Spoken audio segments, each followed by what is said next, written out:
Runner-specific strengthening is seriously one of the best and easiest ways to avoid and prevent injuries during your running journey. Hey, I'm Steph. I'm a physical therapist, an online run coach, a runner, a mom. I'm the creator of the Beginners Running Group on Facebook and Beginners Running Program.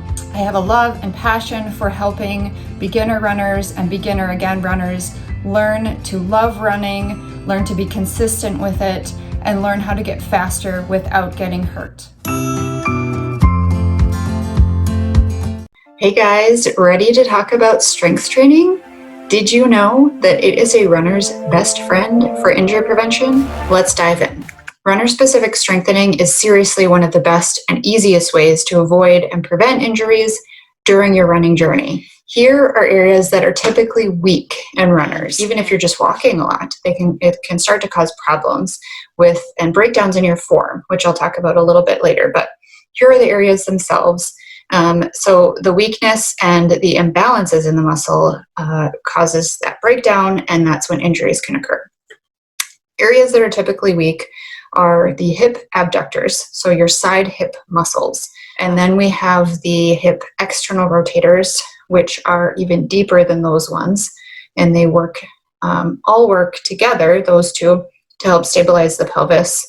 And then, of course, we add in the core muscles. If those are weak, that can cause lots of problems too. And core muscles include all your abdominal muscles, your low back muscles, all the muscles around your pelvis and your hips, and a lot of area to be strong.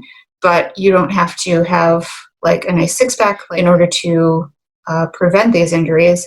We just have to build some strength around there and be able to maintain that in order to maintain the alignment of the pelvis and the hips while you are running or while you are walking in order to prevent that breakdown that can occur. So this is what can happen. Why you need those muscles to be strong and to hold that form is because if not, this is what it can look like. So this first picture you see over here is showing, so she has weakness in those hip muscles that I was just talking about, those outer hip muscles and those deeper hip muscles. And so you can see the one side of her hip is dropping down. And because that's happening, that's causing her leg, when she's landing, to angle inwards and then drop down. And so that can cause problems on the inside of her knee. That could cause problems on the outside of her hip. That could cause problems down at her ankle. So combination of things happen when those muscles are weak. If it was nice and stable up top and that wasn't happening, obviously the alignment down her leg would be better, and so she wouldn't be putting herself at risk for injury as she's going mile over mile, step over step. The picture on the other side is a better form. It's not dropping quite as much. You're seeing a space actually between her legs, staying nice up and down, and so much less likely to have injuries down the road if she keeps running how she is. So alignment is huge in running because of the repetitive nature of it, because we're doing impacting those joints and those muscles and everything mile after mile after mile and for hours sometimes. And so if you've got this breakdown happening over here because of some muscle weakness, obviously that can start to cause some problems. Okay, so here is what is included in your runner-specific strength plan. Again, just like with your speed work, variety is key. We want to get a variety of exercises to work a variety of different muscles in a variety of different ways, so that when you are running on grass, when you're running on the treadmill, when you're running on concrete, when you're running on a gravel trail, that your body can adjust and adapt to those things without breaking down, without causing injuries. So first, everything will include a dynamic warm-up. You must warm up the areas before you work them. If not, you're basically just asking for an injury to happen right then and there. So they will all include a dynamic warm-up of some sort. They will all include core work. So we are working, again, all those muscles all around the core, all around the tummy, the back, the hips, pelvis. So We're doing bridges, we're doing band walks, we're doing planks, side planks, bear crawls, all those kind of things to help work the core and stabilize that in order to have it carry over into your running. I always include some plyometrics or jumping and balance work. And the reason these are in here is because every foot strike you do when you're running, you end up on one leg. So there's a float phase in running. So we literally like spend time on one leg, we jump to the other one. We don't jump, but we stride to the other one.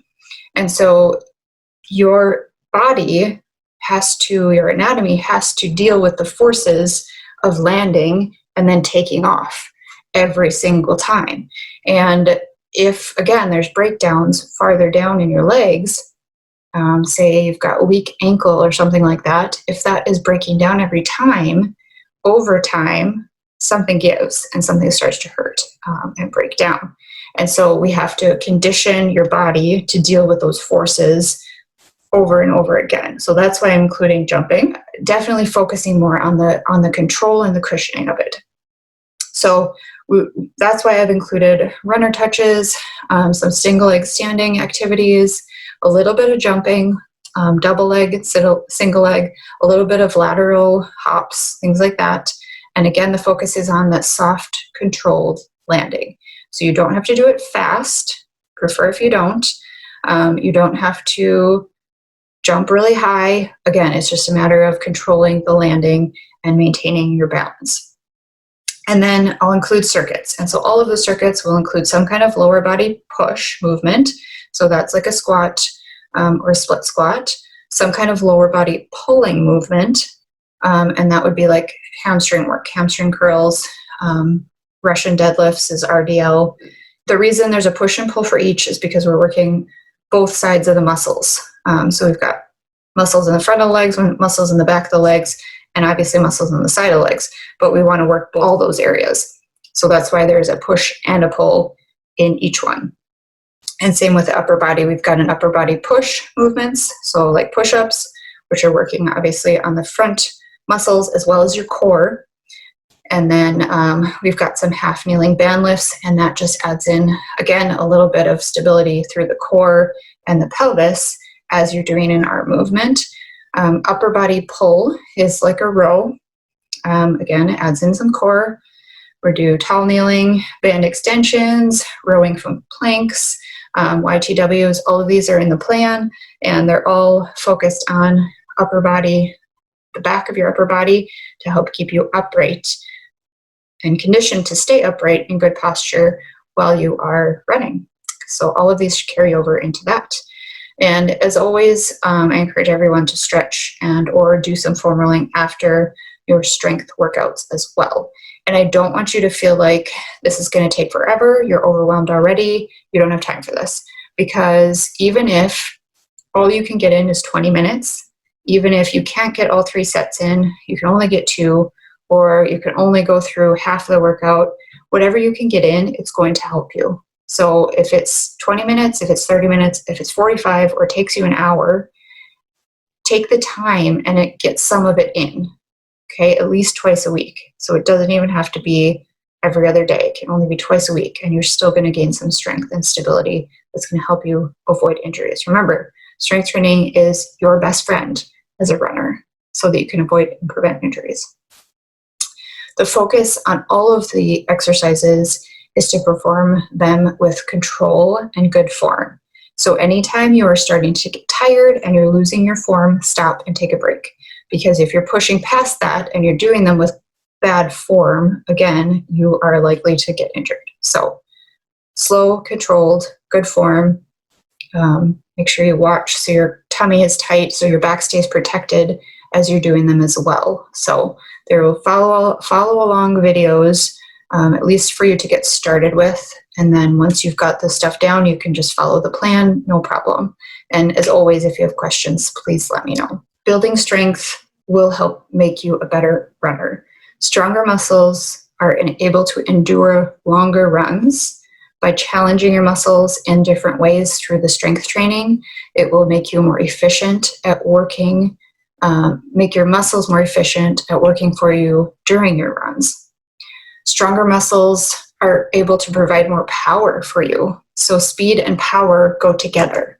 So when you have stronger muscles, you can produce more power, which leads to more speed. You can increase your pace. Balanced muscles improve your form. So if you have, like I said, strong arms and shoulders, you'll be able to stay up taller in a good posture, good running form as you go when you get tired. So sometimes when we get tired, we will tend to kind of fall forward, right? And so if you are stronger and your muscles are able to hold you up better as you're getting tired, then you'll be able to keep going with better form, and you're not going to get as tired because you're going to be able to do it more efficiently and stay up in that good posture.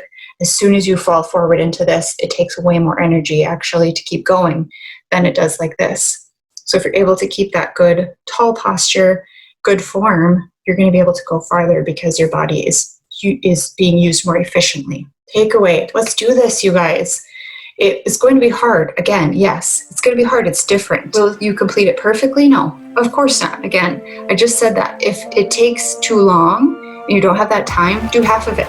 Do 2 sets instead of 3 sets. Do what you can, but get at least 20 minutes in twice a week, and that is going to help you. Are you going to be sore? Yes. Again, you're doing something different. Your body is going to react to that, at least initially. Don't be surprised by that. But as your body strengthens and adapts, it's going to get easier and you're going to not be as sore as you move forward. But again, remember, if you add in higher weight or add in a new exercise or a higher step or something like that, you may get sore again because your body has to grow and change and adapt to that new thing you added in. But as your body grows and adapts and strengthens, it's not going to be as sore as you go. Can you do this? Absolutely, you can do this. Adding in strength is your best friend in order to prevent injuries. So I would highly encourage you, twice a week, 20 minutes at least of strengthening, and it's going to help prevent injuries, and you're just going to be a happier, stronger, more well-rounded runner. All right, let's go lift, guys.